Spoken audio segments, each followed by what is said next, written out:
Ano po yung feeling ng 53 years old? Sarap. Wala pa lang naiba sa 40. Ano po yung sikreto? You look great pa rin at your age. I think a lot is positive thinking really. Medyo mahirap gawin yun, no? But I believe if you learn the habit of always trying to see the positive things or saglit mo lang entertainin yung nega tapos palitan mo kagad yung pag-iisip mo. I think that's it. Ano po yung natutunan nyo na akala nyo dati nung bata pa kayo importante pero ngayon po sa edad nyo hindi na pala ganun ka-importante? People's opinions. People's opinions. Siguro when you're young, you want validation, you want praises. Ngayon din naman you like it, but it is not, I'm already assured even without that. Kung mababalik nyo po yung dating sarili nyo, ano po yung sasabihin nyo sa batang sarili nyo? Mag-aral ka! Diyos ko! Mag-aral ka. I'm a nurse professor, by the way, so I always talk to my students that way. Na pag nahihirapan kayo, always look at the end of the goal. The goal is to become a nurse and the world is waiting. So sabi ko sa kanila, lalong-lalo na pag mahirap na mahirap, that would be what I would tell myself, my 18 or my 20-year-old self. I would say, mag-aral ka because I could have been a doctor. Ano po yung advice na mabibigay nyo sa kabataan ngayon? Pilitin yung mag-focus. Huwag yung masyadong bigyan ng importansya, yung mga bagay-bagay na wala namang kinalaman sa kinabukasan mo. Mag-focus ka sa malalaking bagay ng buhay rather than the small things. Kasi ito yung importante. At habang bata, alamin, namnamin, pag-aralan, matuto sa pagkakamali para maging mas maligaya ang future. Social media have an impact on you? The biggest distraction, especially for people, for my students, no, it's the biggest distraction. So I tell them, since the technology, andyan na ang teknolohiya, hindi naman tinatanggal sa inyo yan. Kaso lang, nagiging buhay niya na yung social media. So, dapat balanse. Pero sa kurso naming nursing, dapat 90% aral, 10% lang social media. Kasi mai-influensyahan ka ng mga bagay-bagay na wala naman sa libro. Wala naman katotohanan. Iba yung buhay na pinapost sa social media. Nakuha ko yan sa anak ko. Mami, iba yung social media life.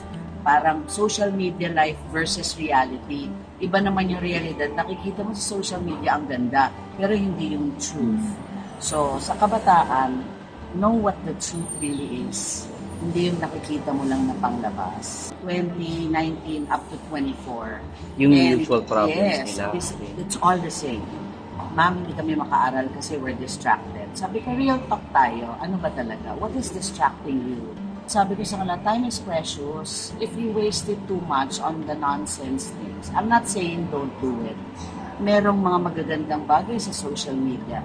It is a means of communication and information, but you've got to know what is the truth. Para hindi ka affected sila Affected sila sa likes, affected sila sa little things na hindi naman nila malaman kung yun nga yung totoo. So, I always tell them, because I think that's my role as a teacher. Always motivate them na after nito makikita nyo tama yung tinuturo. Pagkatapos, pag nurse na kayo, tsaka na kayo mag-social media. Pero sa ngayon, mag-aral na kayo. And it's also good tayo, the ones who aren't so young anymore, that we also listen to them. Yes. Because they're also afraid to tell us the truth. Siyempre, ako pinaprobe ko sila, nagsasabi sila ng totoo sa akin, but these are the things they won't tell their parents, to be honest. And the parents also have to be involved. Because you just don't say, hello, okay, let's have dinner, how was your day, At siya may rules, dapat no telephone during dinner time, para meron tayong time to get together, I always say, talk to your parents. Don't wait for them kasi busy din sila. You also tell them, don't wait to be asked. Kasi sabi ko, parent din ako. Ma-appreciate ng parents nyo if you tell them things. Makwentuhan kita. Kasi yung parents, nagsasabi din. Magtatanong ka, okay lang po. Oo nga. Okay lang po. Mm. But really, you have to grow. I think it's more of, both ways. The Correct. parents also, ganyan. And the kids also do their part. Hindi pwede naghihintayan lang, di ba? Mga challenges mo sa profession nyo ngayon. Distractions. They're so distracted about many things. Siyempre, pag young ka, ganun naman talaga. Kahit naman tayo nung kabataan. But that's the greatest challenge because it takes time away from studying time na kailangan nila. They need to study. And they know that. Na-appreciate naman nila. Sige pa ma'am, bigyan mo pa kami ng tips. Ganon. So, yun ang nire-reach out din namin na paano kaya sila matuturuan para at least meron silang panghahawakan. Time management, prioritization, or even kahit sabihin mong tools kasi,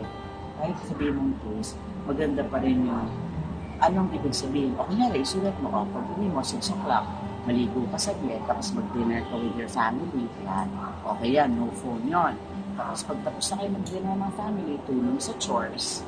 Tapos pwede ka na mag-net ng content. Tapos mamaya mag-aral ka na. Pwede sabihin, Totally hindi bawal. pwede. Correct. Because we understand they were born into that technology. Naipanganak sila dyan. 2 years old nga, alam hawakan niya. So, tayo din naman, mga adult, we should also understand. So, it's a give and take thing. I think it just doesn't come from one side of the spectrum. Tulungan din talaga. Kasi alam na nila yung problem na yan eh. At saka I really make an effort to talk to my students kasi gusto ko malaman what is distracting? How can we help? Kasi iba nung panahon ko, iba ngayon. So how can we help? So parang tulungan lang.